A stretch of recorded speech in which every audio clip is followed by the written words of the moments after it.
What's up, Boulder, Colorado? Today we have a lot to cover. Several great news stories, so we're going to make like a Pac-12 ref and unnecessarily just throw them out. Our main story today is about several cool things that UCLA's Chip Kelly said after the Colorado game. Now, I know there's a lot of negativity and poison out there with Colorado recently losing a few games, but we thought that you guys could use a little positivity today. So we're in this together, and we got to do whatever it takes to get back to Friday. So grab you a bag of Doritos, sit back, and get ready because this is the prime time for college football. Our very first story today, we're going to talk about what the UCLA coach Chip Kelly had to say about Colorado after the game. A reporter asked him what he thought about Shedeur's performance. Let's listen in. That's a credit to him. But I also want to give credit to Shedeur. That kid is a tough kid. I mean, because he got hit and he just kept balling. So it was a good battle. We're glad we were fortunate we came out on top. We think it's great that Coach Chip Kelly took the time to acknowledge how hard Shedeur battled in this game. Yesterday, we heard Coach Prime talk about how he had to take pain shots after the game, and he's obviously the heart and soul of this squad. And he knows that him being out there and him performing to the best of his ability, despite what odds are against him, are what ultimately motivates the team and what ultimately makes this thing go.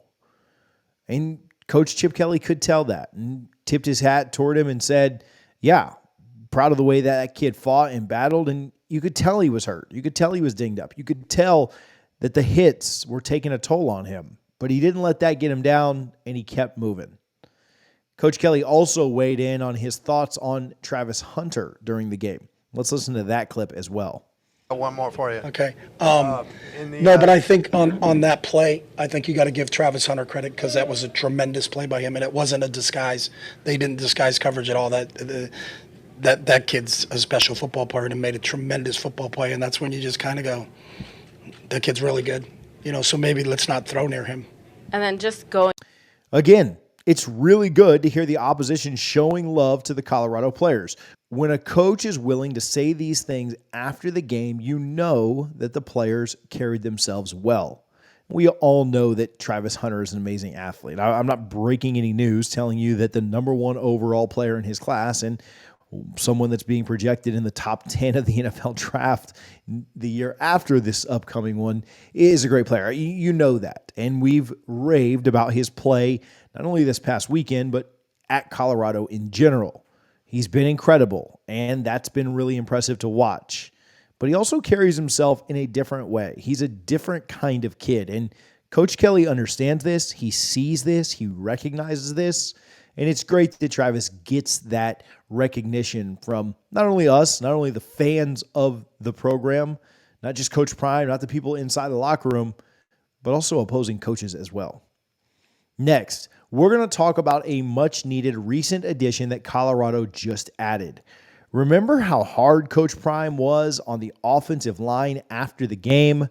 Well, when Coach Prime talks the talk, he's also going to walk the walk. And less than 36 hours after that heartbreaking defeat, On3 announced that Colorado landed a new offensive tackle, a JUCO, Isaiah Walker. Walker is 6'5", 290 pounds. He's an offensive tackle from Miami, Florida, and he's going to have 2 years of eligibility left. Walker was being pursued by several Division I colleges, and this is a big win for Colorado. Having already gone through the JUCO route, he's going to be somewhat developed and ready to go for Colorado pretty soon after stepping on campus, something that Coach Prime talked about. Development of the offensive line takes some time. You can be a five-star corner, five-star wide receiver, and you can get in there and start making plays right away. Not always the case with offensive linemen. Very few true freshmen start, and it takes time to build some of that development up. Massive pickup for Coach Prime. Maybe he was listening to our show when we talked about how much offensive line play was needed. Next, we're going to talk about the Thieves who struck Colorado on Saturday night late while they were on the road at UCLA. And we're not just talking about the Pac-12 refs. We've already spoken about them.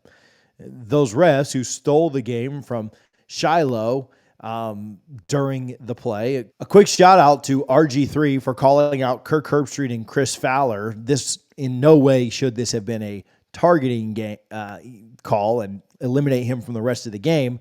During the Colorado UCLA game, a group of brazen thieves struck during the matchup against UCLA. At least 5 Buffalo's football players had jewelry and other valuable possessions swiped from the locker room. The culprits apparently broke into the locker room, and a video captured by well-off media shows Buffs players outside the locker room discussing the unfortunate event. Among the loot stolen were 3 diamond and gold chains worth thousands of dollars.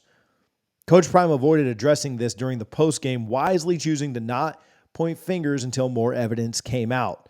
But not only did Colorado players suffer a pretty crushing defeat on Saturday night, they get back and they see that their stuff has been robbed. Pretty unfortunate there. You have to kind of wonder where the security is and around UCLA. Why is the Rose Bowl not a little bit more secure? Why are folks able to break into the visiting locker room? I'm not pointing the finger at anybody, not saying that anything was anyone's fault specifically, but you would hope that security could maybe prevent some of this stuff from happening.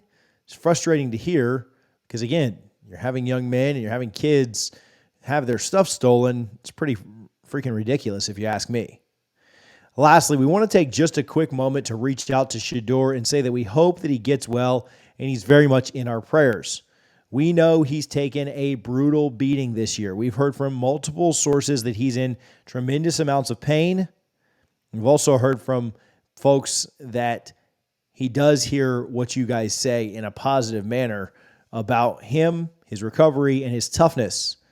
I think we all know how much he means to this team. And if you could, maybe leave a comment down below, and whether he ever sees it or not important, but put some positivity out and send him a well wish, send him some prayers up, because we'd all like to wish him well and a speedy recovery. Not only because we want to see him back out there playing football, the game that we all love and we know that he loves, but because we know how much it means to him. And we'd love to have him back out there ASAP. I expect him to play on Friday. I don't have any doubts about that, but we certainly do wish him the very best in his recovery. Hey, I appreciate you guys for tuning in. I appreciate you guys for all the support, all the love on the channel. If you're not already, click that subscribe button and let us know that you appreciate the content. That's the best way to let us know that you like what we're doing here. Thank you guys, as always, for watching the Prime Time for College Football.